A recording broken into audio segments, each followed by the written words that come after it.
Oh, hey everyone. I'm excited for this because, well, it's my 500th video here on YouTube.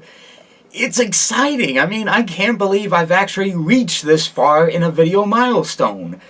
And for this special occasion, because I recently watched The Disaster Artist, I am going to review the movie that started this whole madness, and that madness is The... Ugh. Seriously? Finally!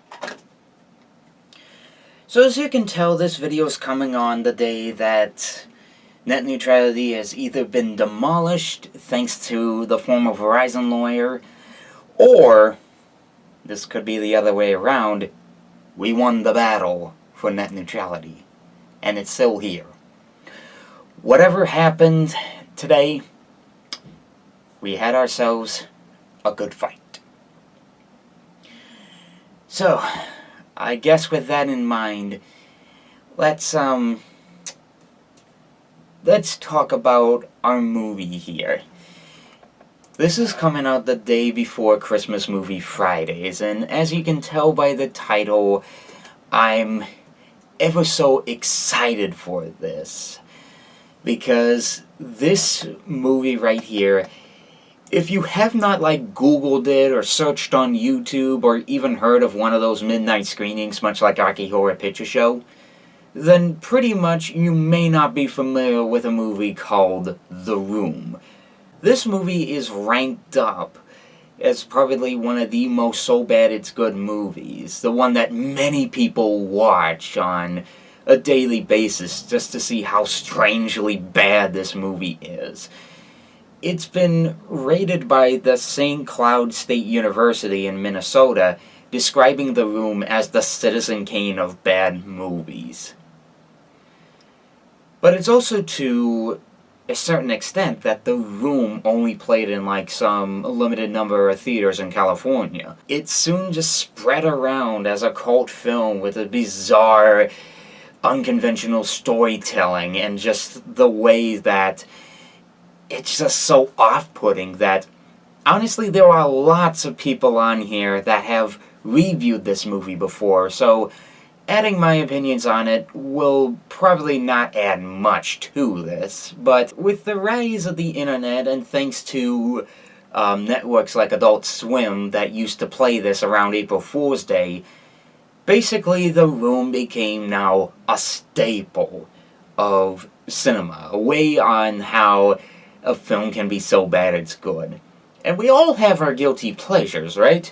We know a film is so bad, but we find it just so fascinating. Many people have guilty pleasures. You have yours, and I have mine. For many people, they consider the Ron Howard Grinch film to be a guilty pleasure. For me, I find the Rudolph movie to be a guilty pleasure. But before we go on a tangent of guilty pleasures, let's talk about the movie. The dramatic film features a banker, Johnny, played by Tommy Wiseau, a fiancée, Lisa, and his best friend, Mark, played by Greg Sestero. Now, obviously, both Greg Sestero and Tommy Wiseau were the ones that decided they wanted to make their own movies after failing to get their careers rocketed off. Especially Tommy Wiseau because of his weird accent and everything. And so what happens during the film is that it's sort of kind of a melodramatic love triangle. The fiancé is cheating on his best friend, and Johnny is trying to figure out what on earth's going on with Lisa and why she's acting the way she is. And out of that, the whole portion of the film is just a series of unrelated subplots. And a lot of these are unresolved. It has an inconsistent narrative structure. There's one plot where the mother has breast cancer. That ends. There's one where Danny, who's living with them as being an adopted, I'd say teenager? or something. I don't know. He may be a teen where he winds up having to owe this guy drug money. That goes nowhere.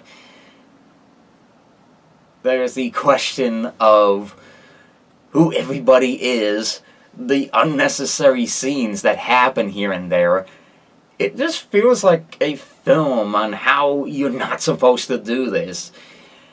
But it also contains the most bizarrest yet most interesting of scenes I've ever seen in my whole life, and acting that is so off-putting and out there that how can you explain this movie? There's seriously no way of explaining this movie unless you see it. The film itself, the acting is hokey, the scenes go nowhere, and besides that, it's like you take something like Pulp Fiction, but just make it flat out terrible and inconsistent with the story, and don't even tie the stories together. You pretty much have this movie right here. Everything about The Room is a disaster. It's supposed to be a romantic film, yet the way that it's portrayed is that it comes off as a black comedy. Because many of the audiences that see this movie see it as a poorly made drama. And it's obviously an opinion that is shared by the cast and possibly the crew, I don't know, that made the movie. It is fascinating, to say the very least. It's also interesting because, like I said earlier, this film has a lot of sold-out midnight screenings, much like Rocky Horror Picture Show. And it contains a lot of audience participation because of so many of the weird scenes. You can actually see those recordings on YouTube. I think the recent one was from a Philadelphia screening of the film, where many people are just throwing spoons at the screen, quoting the film, even like riffing the film, making up lines on the spot. It's just that interesting of a movie. What can you even say to it that literally has not been said before? Well, I got no other words, except check it out.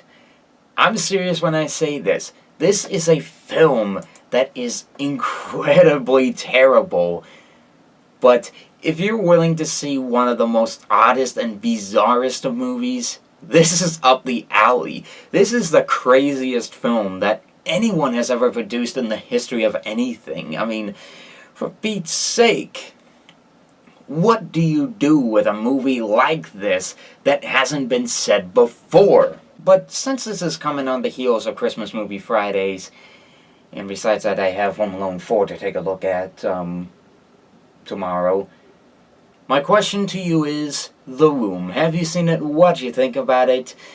And personally, what is your opinion about this weird, bizarre movie overall?